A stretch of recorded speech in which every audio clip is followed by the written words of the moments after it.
لاس یادګار د ابراهیم خلیل الله د کعبه اور د الله د کعبه حجان وردرومي د زخمي ژوندو د واده د کعبه اور د الله د کعبه د لاس یادګار د ابراهیم خلیل الله د کعبه اور د الله د کعبه حجان وردرومي د زخمي ژوندو د واده. بسم الله الرحمن الرحيم. الحمد لله رب العالمين حمد الشاكرين، الصلاة والسلام على سيد الأنبياء والمرسلين سيدنا ونبينا وشفيعنا ومولانا محمد وعلى آله وأصحابه الطيبين الطاهرين. قدرمن اوریدونکو د ژوند د لارې د خپرونې مینوالو، السلام علیکم ورحمة الله وبرکاته. ستاسو روغتیا او خوشحالي د پاک رب نه غواړم په دې هیله چې د صحت او عافیت جامې پر تن ولرئ او خوشحالي مو په برخه وي. دا د زه محمد یاسین فهیم د ژوند د لارې د خپرونې په وړاندې کولو کې ستاسو په خدمت کې یم. زموږ د نن ورځې د خپرونې موضوع بیا هم جنت ته د تلو لارې. درنو اوریدونکو، د الله رب العزت او د محمد رسول الله صلی الله علیه وسلم اطاعت هغه څه دي چې په دې باندې الله رب العزت موږ ته د جنت لارې آسانوي. الله رب العزت په سورة النساء کې 14 آیت کې فرمایي: ومن یطع الله ورسوله یدخله جنات تجری من تحتها الانهار خالدین فیها وذلك الفوز العظیم. څوک چې د الله او د هغه د پیغمبر اطاعت وکړي، الله به هغه داسې باغونو ته ننباسي چې تر هغو لاندې به ویالې بهیږي او هغوی به پکې د تل لپاره استوګن وي، او همدا ستر بریالیتوب دی.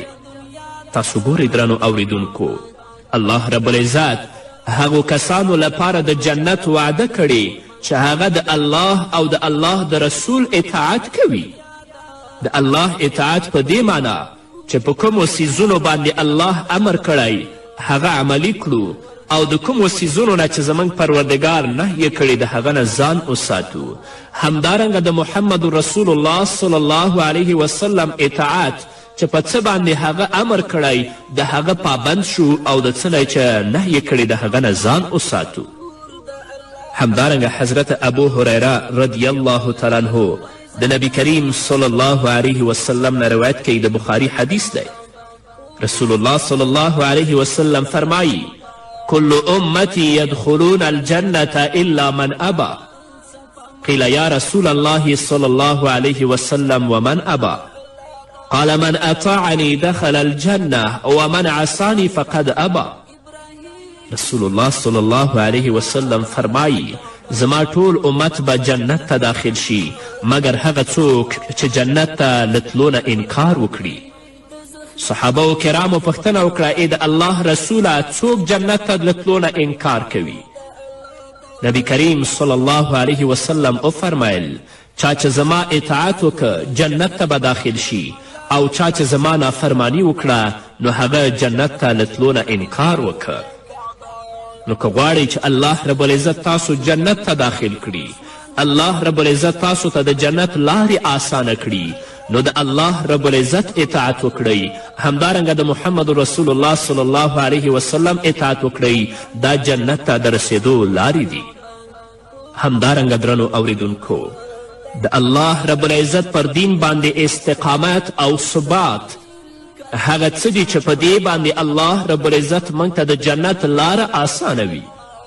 الله رب العزت په سورة حام میم سجده کې 13 آیت کې فرمایي: ان الذین قالوا ربنا الله ثم استقاموا فلا خوف علیهم ولا هم یحزنون اولئک اصحاب الجنة خالدین فیها جزاء بما كانوا یعملون.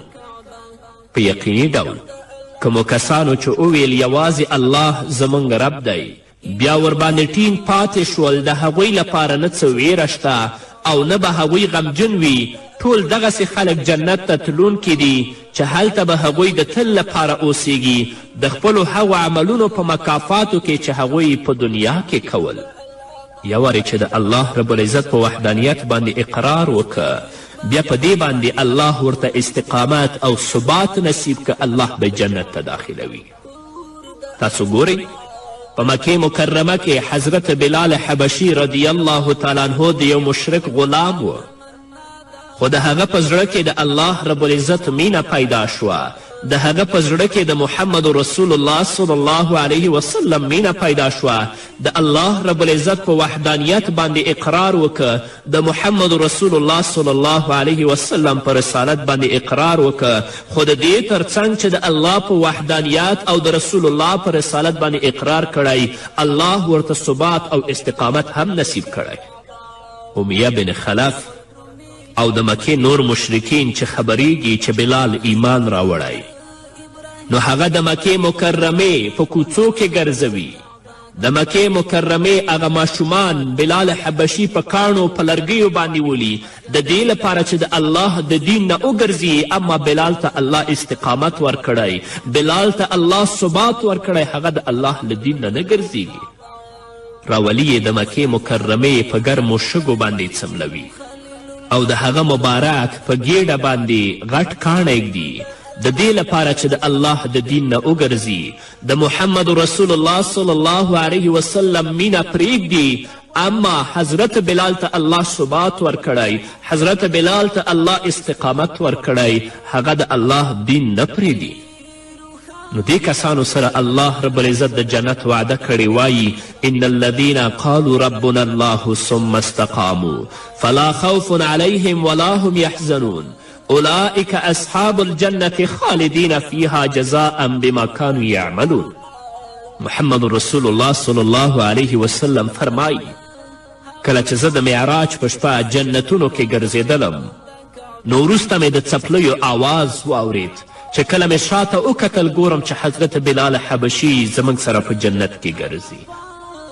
نو د الله په دین باندې ثبات، د الله رب العزت په دین باندې استقامت هغه څه دي چې الله رب العزت موږ ته د جنت لارې پې آسانوي. دا نه چې په نامه مسلمان یو خو د پیسو لپاره، د قدرت لپاره او همدارنګه د څوکۍ لپاره بیا د الله رب العزت د دین نه منحرف کیږو، د کفر غلام ګرځو. دیو لپاره د جنت وعده نه، بلکې دیو لپاره د جهنم وعده ده. د حضرت عبدالله بن حذافه سهمي رضی الله تعالی عنه واقعه به تاسو اوریدلی وي. هغه د سیدنا امیر المؤمنین عمر فاروق رضی الله تعالی عنه د خلافت په زمانه کې په روم کې سره د صحابه کرامو اسیر کیږي. د روم پادشاه حضرت عبدالله ابن حذافه رضی الله تعالی عنه راغواړي، ورته وایي د دې مشر ته دا ورته وایي مشر زه یم.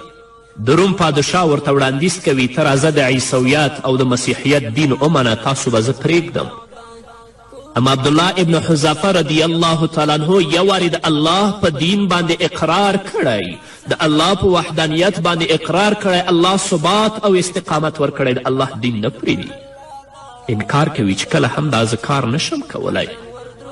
بیا ورته دا وړاندیز کوي چې زه به تا ته د خپله نیمه پادشاهي درکړم، ته د عیسویت او د مسیحیت دین ومنه. حضرت عبدالله ابن حذافه سهمي رضی الله تعالی عنه ورته فرمایي که ما ته د ټولو عربو پادشاهي راکړې زه به د الله دین پرېنږدم. دې ته ثبات وایي، دې ته استقامت وایي. نو د روم پادشاه وایي چې دا په دار باندې وزړوئ، لاسونه او پښې ورته په غشو باندې وولئ. کله چې هغه مبارک په دار باندې زړوي، لاسونه ورته په غشو باندې ولي، لاسونه یې سوري سوري کیږي، ورته وړاندیز کوي چې د عیسویت دین منې، هغه ورته د نه سر خوځوي چې نشم منلی. بیا ورته پښې په غشو باندې ولي، پښې سوری سوری کیږي، بیا ورته وړاندیز کوي چې آیا د عیسویت دین منې، هغه بیا د نه سر خوځوي، له دار او د سولۍ نه یې راکوزوي. د حضرت عبدالله ابن حذافه دوه ملګري راولي، په هغه دیګي کې چې غوړي او اوبه یې اچولي، دوه ملګري ژوندي هلته سوځي. عبدالله ابن حذافه رضی الله تعالی عنه ته فرمایي که ته د عیسویت او د مسیحیت دین ونه منې، کم کار چې موږ ستاسو ملګرو سره وکړه هغه به تا سره هم کیږي. عبدالله ابن حذافه بیا د نه سر خوځوي چې زه د عیسویت او د مسیحیت دین نشم منلی. دیګی راوړي، او په هغه کې غوړي ګرم کړي دي. حضرت عبدالله ابن حذافه رضی الله تعالی عنه چې کله د هغه دیګې خواته راولي مبارک ژاړي او د سترګو نه اوښکې تویږي. د روم د پادشاه درباریان خوشحالیږي چې عبدالله ابن حذافه وویرېده اوس به د عیسویت او د مسیحیت دین مني. کله چې د روم پادشاه مخې ته بیایي نو د هغه نه پوښتنه کوي چې آیا د عیسویت دین منې؟ هغه ورته ویلې چې زه نشم منلی. نو بیا ورته وایي چې ولې ژاړې؟ وایي ژړا مې دې لپاره نه ده چې زه د سوځېدلو نه ویرېږم بلکې ژړا مې د دې لپاره ده چې زما یو تندی هغه د الله د دین او د محمد رسول الله د دین نه زاریږي. ای کاش چې عبدالله زه تنه درلودلی او دا زر جسد او زر تنه د الله د دین نه زارېدلی. دې ته ثبات او استقامت وایي. ځکه الله د دې خلکو په هکله باندې وایي ان الذین قالوا ربنا الله ثم استقاموا فلا خوف عليهم ولا هم يحزنون اولئك اصحاب الجنة خالدین فيها جزاء بما كانوا يعملون. همدارنګه تاسو به د حضرت مصعب ابن عمیر رضی الله تعالی عنه سیرت لوستی وي. هغه په مکې مکرمه کې ډیر نازولی ځوان و. په مکې مکرمه کې ډیر ښایسته ځوان و او په مکې مکرمه کې ډیر غني او سرمایهداره ځوان و. حتی د سیرت کتابونه لیکي چې هغه مبارک به د ورځې د 200 درهمو او دینارو یوه جوړه اغوستله. خو کله چې د هغه په زړه کې د الله رب العزت مینه ځای نیسي، د محمد رسول الله صلی الله علیه وسلم مینه ځای نیسي، د الله په وحدانیت باندې اقرار کوي، د محمد رسول الله صلی الله علیه وسلم په رسالت باندې اقرار کوي، نو الله هغه ته داسې ثبات او داسې استقامت نصیبوي چې د دنیا ټولې ناخوالې شاته پرېږدي خو د الله رب العزت دین نه پرېږدي. ټول کړاوونو او ټولو مصیبتونو او تکلیفونو ته غیږ خلاصوي خو د الله د دین نه منحرف کیږي. الله ثبات ورکړی، الله استقامت ورکړی. حضرت مصعب ابن عمیر مور چې کله خبریږي چې دې ایمان راوړی، اسلام قبول کړی، نو خپل زوی ته وړاندیز کوي چې زما زویه یا به ایمان نه بیرته منحرف کیږي، زما زویه یا به د دین نه بیرته منحرف کیږي، یا به زه تا تړم، تا ته به خوراک او څکاک نه درکوم.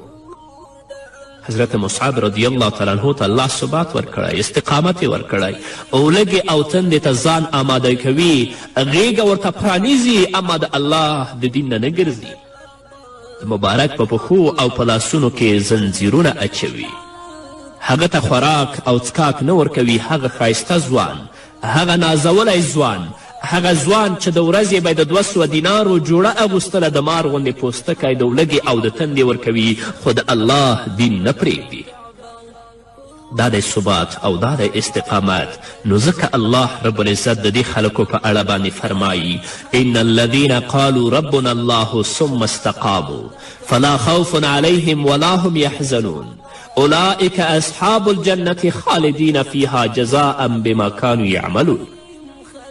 هغو دوستانو ته، هغو ورونو او خویندو ته زما زیری دا دی چې تاسو د الله په وحدانیت باندې اقرار کړی، د محمد رسول الله په رسالت هم اقرار کړی او د هغه دین منلی او ټولو کړاوونو، مصیبتونو او سختیو ته م غیږه پرانستې ده. خفه کیږئ ما، الله به تاسو ته د جنت لاره آسانه کړي. او هغه کسان دی د الله نه وویریږي چې د قدرت لپاره، د څوکۍ لپاره او د دې لپاره چې زما دنیوي ژوند هوسا او آرامه تیر شي، د الله د دین نه وګرځېدل، د کفر غلامي اختیار کړه، هغوی د الله نه وویرېږي چې الله ورته د جهنم لاره آسانه کړې او د دوی ځای جهنم دی. نو الله رب العزت دې موږ ته په خپل دین باندې ثبات نصیب کړي، الله رب العزت دې موږ ته په خپل دین باندې استقامت نصیب کړي تر څو د دې خلکو لاندې راشو چې الله فرمایي فلا خوف علیهم ولا هم یحزنون اولئک اصحاب الجنة خالدین فیها جزاء بما کانوا یعملون. نو که غواړئ چې الله د جنت لاره درته آسانه کړي، د الله په دین باندې مستقیم او ثابت پاتې شئ. همدارنګه سفیان بن عبدالله ثقفي رضی الله تعالی عنه فرمایي رسول الله صلی الله علیه وسلم ته مې وویلې د اسلام په کارونو کې یو داسې کار راوښیه چې تر تا وروسته یې له بل چا پوښتنه ونه کړم. نو محمد رسول الله صلی الله علیه وسلم وفرمایل قل آمنت بالله ثم استقم، ووایه چې پر الله می ایمان راوړی او بیا پرې ټینګ پاتې شه. دا داسې څه دی چې په دې باندې انسان جنت ته داخلیږي. الله دې موږ او تاسو هم جنت ته داخل کړي. په همدې هیله درنو اوریدونکو نور به م واورو خو د یوې دمې نه وروسته. د لاس یادګار د ابراهیم خلیل الله د کعبه کور د الله د کعبه حجان وردرومي د زخمي زړونو دوا د کعبه کور د د لاس یادګار د ابراهیم خلیل الله د کعبه کور د الله د کعبه حجان وردرومي د زخمي زړونو دوا. درنو اوریدونکو بیا هم زموږ سلامونه او نیکې هیلې ومنئ. په غوره اخلاقو باندې مخکې وغږېدلو خو بیا هم غواړم چې یادونه وکړم. غوره اخلاق او نیک اخلاق ښایسته سلوک هغه څه دي چې په دې باندې الله رب العزت موږ ته د جنت لارې آسانوي. انس بن مالک رضی الله تعالی عنه د نبی کریم صلی الله علیه وسلم نه روایت کوي. د ترمذي حدیث دی چې نبی کریم صلی الله علیه وسلم وفرمایل من ترک الکذب وهو باطل بنی له فی ربض الجنة ومن ترک المراء وهو محق بنی له فی وسطها ومن حسن خلقه بنی له فی اعلاها. چا چې په ټوکو او په مذاقو کې دروغ ویل پرېښودل د جنت په ښکته برخه کې به ورته یو کور جوړ کړی شي. او چا چې له حقداري سره سره جګړه پرېښوده د جنت په منځ کې به ورته کور جوړ کړی شي. او چا چې خپل اخلاق ښه کړل د جنت په اوچته برخه کې به الله رب العزت ورته کور جوړ کړي او دې ته به کور جوړ شي. ګورئ درنو اوریدونکو، څوک چې د خپل اخلاق ښایسته کړي، د خپله وینا ښایسته کړي، د خپل سلوک ښایسته کړي، الله رب العزت به د جنت په اوچته برخه کې دې ته کور جوړوي. سعد بن هشام رحمه الله فرمایي له ام المؤمنین حضرت عایشې رضی الله تعالی عنها نه مې وپوښتل چې د محمد رسول الله صلی الله علیه وسلم اخلاق څه شی و؟ نو ام المؤمنین حضرت عایشې رضی الله تعالی عنها وفرمیل کان خلقه القرآن. د نبی کریم صلی الله علیه وسلم اخلاق قرآن و. په یو بل روایت کې راځي چې له رسول اکرم صلی الله علیه وسلم نه د هغه عمل په اړه پوښتنه وشوه چې ډیر خلک یې له امله جنت ته ځي. نو نبی کریم صلی الله علیه وسلم وفرمیل تقوی الله و حسن الخلق. د الله ویره او ښه اخلاق. او کله چې ترې د هغه په اړه پوښتنه وشوه چې ډیر خلک یې له امله دوزخ ته ځي، نو نبی کریم صلی الله علیه وسلم وفرمیل الفم والفرج. هغه خوله او شرم ځای دی. څوک چې د خپلې خولې ساتنه نه کوي او څوک چې د اخلاقي فساد نه ځان نه ژغوري، نو دا داسې څیز دی چې انسان جهنم ته داخلوي، د جنت لاره پرې بندوي. الله رب العزت دې موږ او تاسو ټولو ته د نیکو اعمالو توفیق راکړي. همدارنګه درنو اوریدونکو، د اولادونو په مړینه صبر کول هغه څه دي چې الله رب العزت موږ ته په دې باندې د جنت لاره آسانوي. د نسائی حدیث دی، نبی کریم صلی الله علیه وسلم فرمایی د چا چې 3 بچیان مړه شي جنت ته به داخل شي. یوې ښځې ورته ویل او که 2 مړ شي؟ نبی کریم صلی الله علیه وسلم وفرمیل که 2 هم مړ شي الله رب العزت به دا ښځه او دا خاوند جنت ته داخلوي، خو په دې شرط چې د خپلو اولادونو په مړینه باندې صبر وکړي. په یو بل روایت کې راځي نبی کریم صلی الله علیه وسلم فرمایی کله چې د کم خاوند او ښځې 3 داسې بچیان مړه شي چې بالغان شوي نه وي، نو الله رب العزت به پر دې ماشومانو د خپل رحمت په برکت دوی دواړه جنت ته داخل کړي. همدارنګه د حضرت ابو هریره رضی الله تعالی عنه په روایت کې راځي، د بخاري حدیث دی چې نبی کریم صلی الله علیه وسلم وفرمایل ما لعبد المؤمن عندي جزاء اذا قبضت صفيه من اهل الدنيا ثم احتسبه الا الجنه.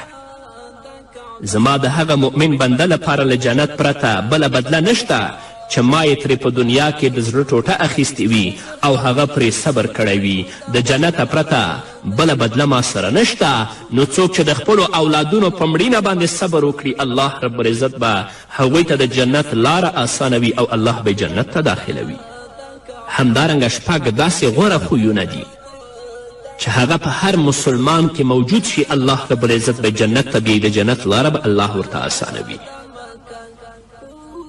له حضرت انس بن مالک رضی الله تعالی عنه څخه روایت دی چې نبی کریم صلی الله علیه وسلم وفرمایل تاسې له ما څخه شپږ شیان قبول کړئ زه به تاسې ته جنت قبول کړم صحابه و کرامو رضی الله عنهم پوښتنه وکړه هغه شپږ شیان کوم دي نبی کریم صلی الله علیه وسلم وفرمایل کله چې خبرې کوئ نو دروغ مه وایئ دویم کله چې وعده کوئ خپله وعده پر ځای کړئ دریم کله چې امانت در سره کیښودل شي خیانت پکې مه کوئ څلورم خپلې سترګې له حرامو کتو څخه ښکته کړئ پنځم سوال مه کوئ شپږم او د خپل شرمځای ساتنه وکړئ رسول الله صلی الله علیه وسلم د دې شپږو خویونو لرونکي انسان ته د جنت ضمانت ورکړی په دې کې درې داسې دي چې انسان له منافقت څخه خلاصوي او درې نور بیا داسې دي چې انسان له فسق او فجور څخه لرې ساتي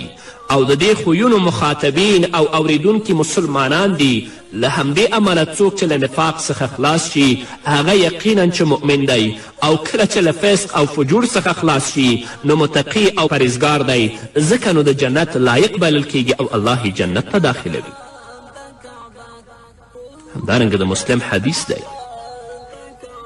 څلور غوره ځانګړتیاوې دي که دا هم په یو مسلمان کې موجودې وي الله به د جنت لاره ورته آسانوي حضرت ابو هریره رضی الله تعالی عنه د نبی کریم صلی الله علیه وسلم نه روایت کوي چې نبی کریم صلی الله علیه وسلم وفرمایل په تاسې کې نن چا روژه نیولې ده ابابکر رضی الله تعالی عنه وفرمایل ما محمد رسول الله وفرمایل په تاسې کې نن چا د مړي جنازه کړې ده ابابکر وفرمایل ما رسول الله صلی الله علیه وسلم وفرمایل په تاسې کې نن چا مسکین ته ډوډۍ ورکړې ده ابوبکر وفرمایل ما رسول الله صلی الله علیه وسلم په څلورم ځل وفرمایل په تاسې کې نن چا د ناروغ پوښتنه کړې ابوبکر رضی الله تعالی عنه وفرمایل ما نو محمد رسول الله صلی الله علیه وسلم وفرمایل په کوم انسان کې چې دا څلور خویونه جمع شي هغه جنت ته داخلیږي امام البانی رحمه الله لیکي له دې حدیث څخه د ابوبکر رضی الله تعالی عنه فضیلت معلومیږي او په دې اړه نور حدیثونه هم شته دی له دې حدیث څخه دا هم معلومیږي چې په یوه ورځ کې د دې خویونو سره جمع کول لوی فضیلت دی او کوم انسان چې په یو وخت کې د دې څلورو خویونکو درلودونکی وي هغه ته د جنت زیری ورکړی شوی دی الله رب العزت دې موږ هم د جنت وړ وګرځوي او څم چې په دې خپرونو کې بیان کړل هغه د الله د خپل رضا لپاره وګرځوي او په کومو عملونو باندې چې الله رب العزت موږ ته د جنت لارې آسانوي الله رب العزت دې موږ ته د هغو اعمالو توفیق راکړي په همدې هیله درنو اوریدونکو دا وه زموږ د دې موضوع آخرنۍ خپرونه چې ستاسو درانه حضور ته وړاندې شوه په دې هیله چې تاسو اوریدلی وي او په خپل ژوند کې ترېنه ګټه تاسو پورته کړئ او پورته کړې وي او چې کله څه عمل کوئ نو ما هم په خپلو دعاګانو کې مه هیروئ په همدې هیله درنو اوریدونکو دا وه زموږ د نن ورځې خپرونه چې ستاسو درانه حضور ته وړاندې شوه تر بلې خپرونې پورې سره د نوې موضوع چې ستاسو درانه حضور ته راځم